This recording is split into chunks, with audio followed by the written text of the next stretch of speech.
All right, what's going on today, YouTube? Welcome back to your favorite cyclist YouTube channel.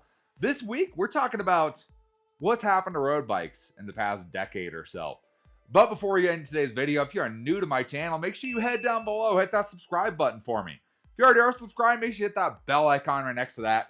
That way you get notified every time I upload. That way you don't miss any of this awesome cycling content on this channel. So like I said, today we're taking a look at what has changed with road bikes in the past decade or so. So right next to me here, this is my old Trek 1.2 series that I've had for... So right over here on this side, we have my 2012 Trek 1.2. It's a 1 series bike. I've had this bike for 10 years now, and it's been a great road bike. Had this bike for a while. On the other side of me here, we have my essentially brand new Poseidon Triton here.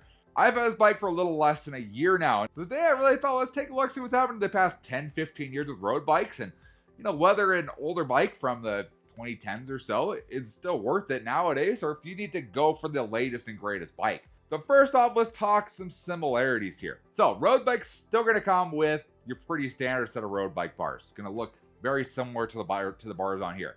I have changed the bars on my Triton just because they fit me a little more comfortably with the flare drops on here. But for the most part, they're going to be kind of an inline bar like this. Still, when you buy your bike, it's still going to be somewhere between like a 42 to a 44 centimeter wide bar. That's about as wide as most roadies consider going on a road bike. So that's still going to be about the same. You're still going to have your same old drop levers here. The ones on my Trek over here, we actually upgraded these on the channel about a year ago and did the upgrade to the newer Shimano Sora shifters, and everything works great. Still works perfectly fine, just like the original Shimano Soras from 10, 15 years ago worked. They still work just as great.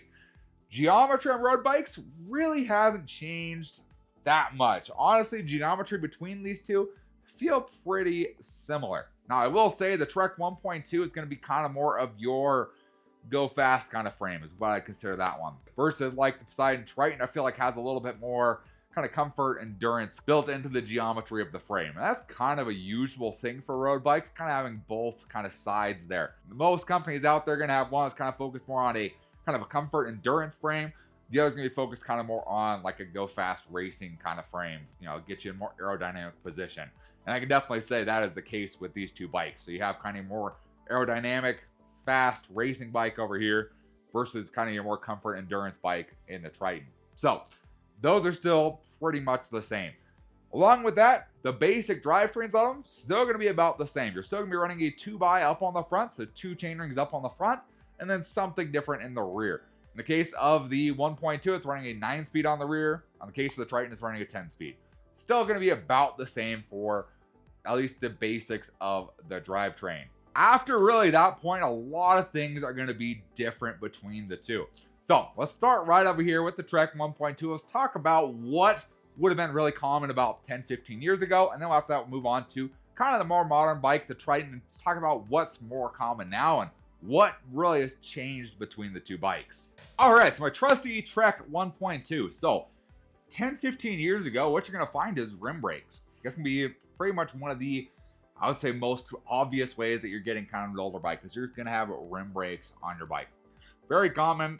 Some people will say there's problems with them. Some people will say there's not. I can say I've ridden this bike thousands of miles. Haven't had an issue with it myself. Are discs better? Potentially. But that's definitely a dead giveaway. You're getting kind of a little bit older a bike that's not really in the modern era. That's going to be rim brakes. Along with kind of while we're down here at the wheel, if you look at the older bikes 10, 15 years ago, most of those bikes maxed out maybe the 28 millimeter wide tire. That's going to be about it. If you look 10, 15 years ago, a lot of people were still running a 23 millimeter wide tire and thinking that the narrower the tire was, the faster you would go. And while there is potentially some truth to that in a perfect situation, a perfect scenario, and perfect not real world conditions, it's what was on them. So a lot of them you'll see with 23 millimeter tires, 25 millimeter tires, or a 28 millimeter tire. In this case, what's currently on here is a 28 millimeter tire. And that's about as big as this frame can fit. Any bigger than that, it starts to rub. It'll start to rub right up here on the top of the fork and right in the dropouts, right on the rear brake bridge. So that's about as big of a tire as you can fit on them. So you kind of run into tire clearance issues, especially as tire manufacturers are going bigger and bigger. you're gonna be stuck with kind of those smaller sizes, 28mm at the most. And since we're down at the wheels here, pretty much 10-15 years ago, all these bikes are gonna be quick release. Pretty much what you're gonna get. Not very many through axles back in that day. They're pretty much going to be a quick release wheel. Again, nothing really wrong with it. It's just what you're gonna see. You're see quick release wheels on these bikes, and nowadays parts are a little bit harder to find for a quick release, for a nice quality set of quick release wheels for a road bike. Another thing you'll see a bunch of 10-15 years ago was all external cable routing. So all the cables on this bike are all routed externally. There's no internal cable routing. Your brake cable, your rear brake cable comes right along the top tube, and both of your shifter cables run down the down tube. So that's really what you're going to see is all external routing. It's changed a little bit, so you still see it sometimes, but that's what you're going to see. Now the downfall, now the plus with this is it's pretty easy to replace. It's all external. You could swap this out fairly simply wherever you are with pretty basic tools. The downfall is you can get, grime and gunk kind of jammed into these, especially if you're riding in kind of poor conditions, especially right around this bottom bracket. There's essentially a little kind of a cable guide around that bottom bracket that angles where everything where it needs to go. It helps guide the cables to the positions they need to be at. That can get gummed up pretty bad for riding in wet conditions, wet, muddy, kind of yuck conditions. That can get gummed up and kind of jam your cables up in there, causing your shifting not to be as smooth as it could be. So that is kind of something to keep in mind with the external cable routing on some of these bikes. And then falling off with the cables, really one of the big differences you'll see is going to be the rear drivetrain on the road bikes. So the road bike on here, like I said, this is a 9-speed drivetrain on here. 9 was pretty okay back then. 9-speed was a pretty decent range. You had 8-speed, 9-speed, really 10-speed about 10 to 15 years ago. That's about as much as you got. Obviously now there's stuff into the 13-speed range, and it's very common to have that. So does the 9-speed have a problem? No, it definitely works great. You're definitely going to have a little bit lower of a range. It's generally going to be something like an 11 to a 28 tooth. So not as large of a range cassette, just because you're going to have a short cage rear derailleur on there without a clutch. It's going to be a standard rear derailleur for the most part, which is going to kind of limit you on how large of a cassette you can go. That 28 tooth on the cassette is going to be pretty much the max for that short cage rear derailleur. So that's kind of the basics of what you would have gotten 10 to 15 years ago. Let's take a look at what you get now. All right, so on to the Triton here. So the Triton, like I said, I got this in October, and it's a fully redesigned from Poseidon. It's an amazing bike. Now, is it the top end? Is it the highest end bike you can get? No, it's definitely not, but it fits the bill for someone who wants to dabble and road nowadays. So, big things you get on a modern road bike. Number one, going to be disc brakes. You're going to have disc brakes front and rear. Most of them are going to be mechanical disc brakes because there's more compatibility with levers up here. But you can find them with hydraulics, but you're definitely going to be looking at disc brakes on a more modern bike. Now, can you still find bikes with a rim brake? Yes, you definitely can, but it's far more common to find them with disc brakes nowadays. While we're looking down at the wheels, you'll also notice you have a ton more tire clearance in here. In the case of this, we're running a 700 by 28. The Triton actually comes with a 732 from the factory. You can run up to, I believe it's a 37, I believe is on here, a 37mm wide tire on here with no clearance issues at all. Very set up for those wider tires for kind of more comfort to it. Along with that, a lot of the road bikes you get nowadays are going to be tubeless ready. So you're going to have tubeless ready wheels installed on them from the factory. Now it allows you to run tubeless tires, lets you run tubeless on the road. I personally actually like running the tubeless on the road. Some people do, some people don't. Kind of their personal opinion. Just depends. There's a lot of back and forth on that, but you do have the capability of running tubeless on modern road bikes if you choose to. Moving back from here, a lot of the modern road bikes are all going to have internal cable routing, so everything runs down through the frame. Also, in the case of this one, is fully enclosed, so full cable housing the entire length of the cable. So that keeps it kind of tucked in, keeps the frame looking a lot cleaner, makes everything look nicer. Now, is it something you can change on the side of the road as easily? Not necessarily. A lot of times you need a kind of a guide to go through there. Change a cable, not the worst thing, but if you have to change some housing, it's gonna be you're in for something most of the time. So a little bit more complicated to deal with. Makes the bike look a lot cleaner though. Keeps the dirt and yuck and all that stuff you run across on the road out of the cables completely. Makes everything kind of run nice and happy all the time. I feel like there's a lot of benefits to the full internal cable routing. And then moving back to the back of the bike, like I was mentioning on the Trek 1.2, on a modern road bike, you can get a lot larger range cassette on there. You can get a wider range cassette. In the case of this one, I think this goes up to a 36 on the rear. So 36 tooth is the largest gear on the back. And in the case of this one, I believe it has a medium cage rear derailleur. So this has the Shimano Sword setup, which is actually kind of a gravel-ish group set on here. So it has a clutch built in, has everything kind of there to take on whatever you want to take at. I would say a lot of our road bikes nowadays are kind of going the all-road routes. They're capable of handling whatever you want to throw at it, whether that's a little bit of gravel, whether it's fully road, whether you want to hit some old railroad tracks, whatever you want to hit. It's pretty much made to handle that. In a lot of those cases, they're getting kind of built up, kind of along the lines of a gravel bike, but still having a little bit more of a road bike geometry to it. Another thing you're going to get with a lot of modern road bikes is going to be a external bearing bottom bracket. You know, on a bike 10, 15 years ago, pretty much you would have gotten a square taper bottom bracket, unless you kind of went for a higher end bike. Then you would kind of get into that external bearing bottom bracket territory.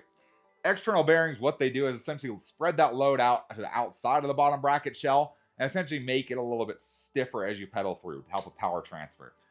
Is that really a huge deal? I don't know. You know, it's something that's out, something that's there. It makes, I feel like it's a nice setup.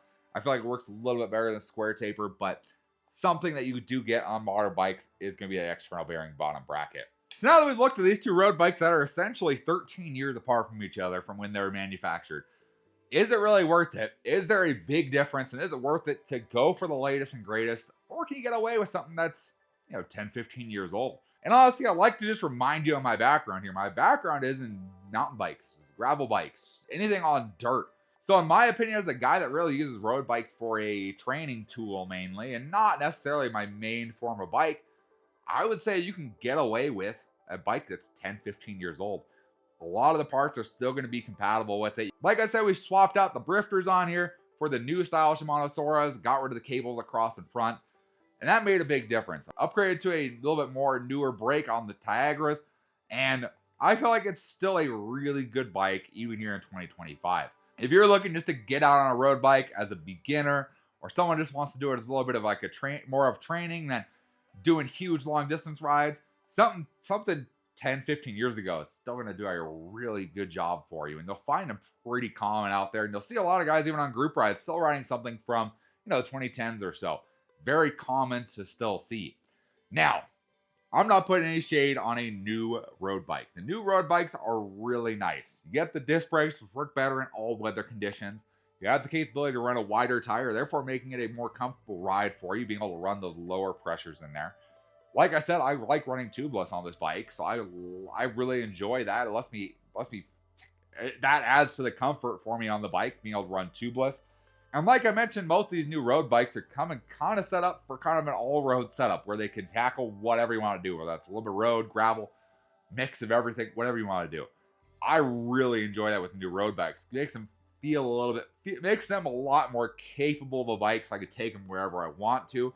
Versus kind of my old Trek here, there were some spots I wouldn't take it because it would get a little sketchy because it would potentially getting a little sketchy if the brakes got wet or muddy or, things happened or got into some tricky situations. The tires and the brakes just couldn't handle that sometimes. So that's really where I'm going to leave my conclusion at. If you're looking for something if you're someone who's looking to try road cycling out, get into it as kind of your on-the-road training, just get out there and ride on the road, a bike from 10, 15 years ago is still going to be a really great option for you. If you're looking for something that can handle kind of all road conditions, can handle road, gravel, whatever you want to throw at, a little bit stiffer components on here with that bottom bracket, tapered steer tube, through axles. If you're looking for something like that, it has a lot of the modern standards and is going to be pretty simple to upgrade and change parts out because they're very readily available. The new road bikes are definitely a great way to go. Now, like I said, I'm not a guy that upgrades my road bike very much. This is pretty much how the road bike is, and this is pretty much how it's going to sit. I changed out the bars because it's comfortable for me. Everything else is pretty much going to stay as it is. So I'll leave it there. You do get some benefits for a new bike, but I wouldn't necessarily say the benefits of a brand new road bike outweigh the cost and what you get off of an old road bike for the majority of people. Let me know your thoughts down in the comments below. Would you go with kind of an older bike from 10, 15 years ago? Or would you go with more modern road bike here from now, 2025? If you guys enjoyed the video or at least learned something today, give this video a big thumbs up. Appreciate the support. Any comments or questions, let me know down in the comment section below. Love talking to you guys. Love answering questions you guys have. and I will see you in the next video. Thanks for watching today.